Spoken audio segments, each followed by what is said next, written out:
city, and there was constant bickering amongst the council, and I thought that I could bring a common sense approach to it and try and work with my fellow council members to find common solutions to issues and be civil about it. And that was my real impetus for getting into it.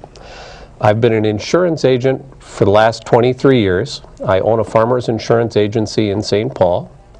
I have a family of 4, a wife and a college-age daughter who's studying equine science at the University of Minnesota Crookston, and a high school senior at Mahtomedi High School. My hobbies, of course, are running. I'm on the board of Twin Cities in Motion, the parent for Twin Cities Marathon, which I'll give a shout out to, is this weekend. And we have a lot of race events coming up this weekend, and it should be a fun event for all people involved. And so, of course, it's no coincidence then you'd be running for City Council. Absolutely. No pun intended. Now, Steve, let's hear a little bit from you. Well, I'm 45 years old. I've been living in Grant since 1972 when my family moved out from Roseville. And I've been loving it and living there ever since. I've never moved away. And I've been there and not necessarily been a part of the political scheme for, about 35 of those years. But the past few years I've been watching the meetings, and I've been seeing a lot of gaps in their communication highway. I've watched a lot of areas that I think could be improved upon, and I think I'm the right guy to handle it. And of course, you come from a small business background, and so you have sort of a comprehension of how to balance a budget, obviously. Absolutely, and also how to work with customers, both when things are going well and also when things aren't going well. And my family and I, we own Sparkle Auto Sales over in Maplewood, and I have for years. And it gives you a good, working with my family will give you a good opportunity to learn how to get along with people and not have the option of leaving. Or not. You're married to your family. That's right.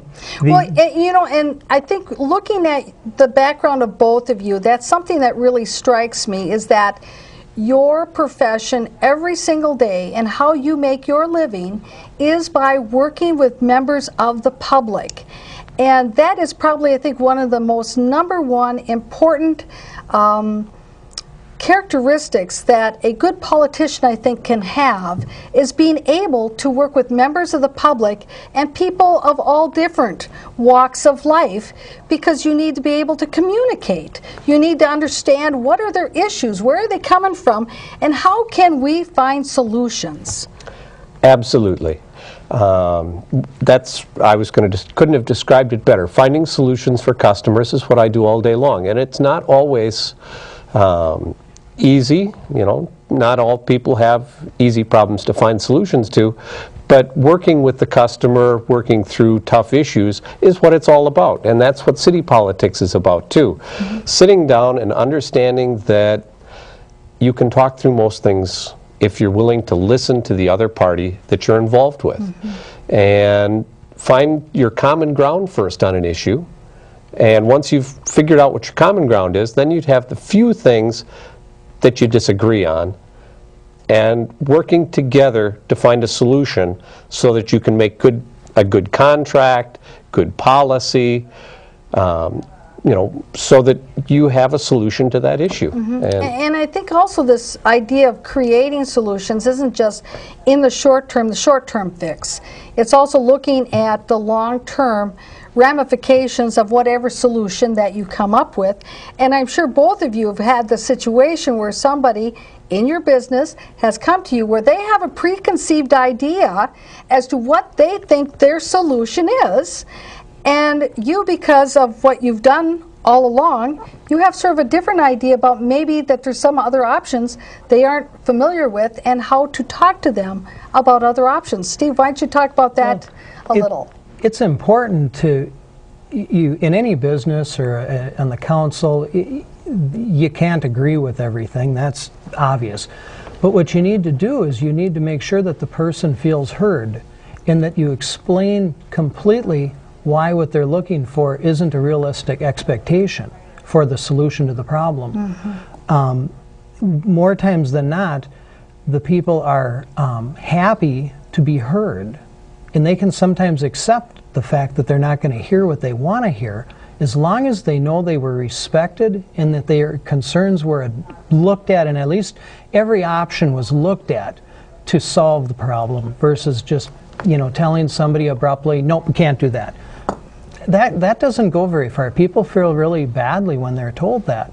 And a lot of times at these city council meetings, people come forward, they haven't come forward in 20 years, and they come forward, and public speaking makes people nervous. They get up to the microphone and they start to explain their problem, and they're abruptly cut off by a councilman or our mayor, and that is it's rude.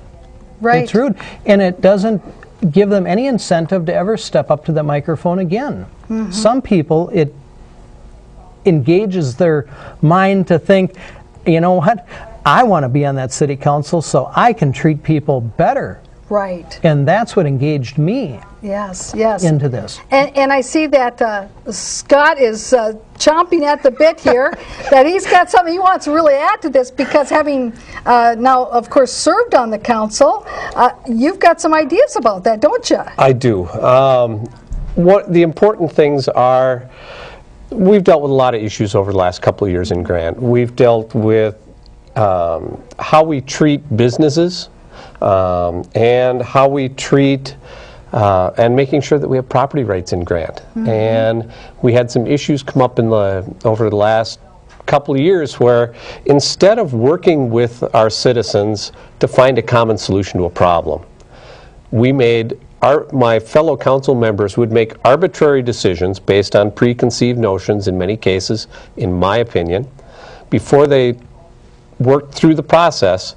And we ended up going straight to litigation on several issues that could easily have been negotiated, found a decent solution with our citizens, mm-hmm. rather than taking an expensive, acrimonious approach, when really there were easy solutions to these issues if we'd listened and just applied what mm-hmm. common sense would have appealed to. Right, and I think this whole idea of saying, well, one of the ways we can maybe solve some of these problems is, rather than going straight to litigation, is to involve, you know, mediation or some other kind of form of our, you know, alternative dispute resolution. That is not only good for the bottom line financially, but I think it also creates less of a division within a community, doesn't it?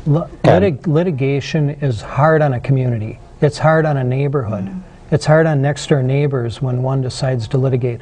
If you can avoid litigation, it makes smart sense money-wise, but it's smart. Everybody loses in a lawsuit. Mm-hmm. There's obviously a winner and a loser. That's but right. Everybody comes away with less than what they went in with. And I think certainly in a community setting, yes. It creates hard feelings. You bet it does. Because somebody feels like either you've spent city money and taxpayers' money ultimately in a way that it was totally a waste of time and money, or that you've pitted neighbors against neighbors somehow, and it's just not a friendly, welcoming environment for citizens to feel like they can come to City Hall and be able to express their opinions, because maybe somebody will retaliate against them mm-hmm. the next time around. And that's just wrong. Yeah. We don't need that kind of an atmosphere, and unfortunately I think in the past couple of years we've had some of that at the mm-hmm. city, and I think we need to change that and make a positive, welcoming attitude amongst our citizens, so that they know we'll look out for them, put them first, find a solution that still meets the city codes, still meets the statutes, but mm-hmm. be creative and find a way to make it work. Mm-hmm. Now, one of the things is that I never asked you about this before the program, and so you know, I hope that this doesn't catch you off guard. But I know that with the Maplewood City Council, for instance, they have what they call their council policy and procedure booklet that they vote on every year, that basically sets some of the parameters of how the council views things and how they will approach things. And I'm wondering now, does the City of Grant, does your council have like a council booklet of policies and procedures? At this time we do not. Okay. Is that something that you've thought about, maybe that you'd like to put in place, so that some of this arbitrariness maybe is better addressed? It's a unique solution. I guess at this point I haven't given it a lot of thought, but I would be willing to consider it as a great idea. Yeah, because I was just thinking, and this is just thinking out loud, brainstorming with you guys. If you had a policy and procedure manual, you could say that one of the things that the council is dedicated to is going to look at alternative dispute resolution prior to deciding on going to litigation. That could be a council policy, a public policy. That would be a good solution. And you know what? And then people will say, you know what? I heard that on that TV show with you guys. What a great idea. There you go. You could take it and run with it. Now, we did have the good fortune that you guys brought some film footage.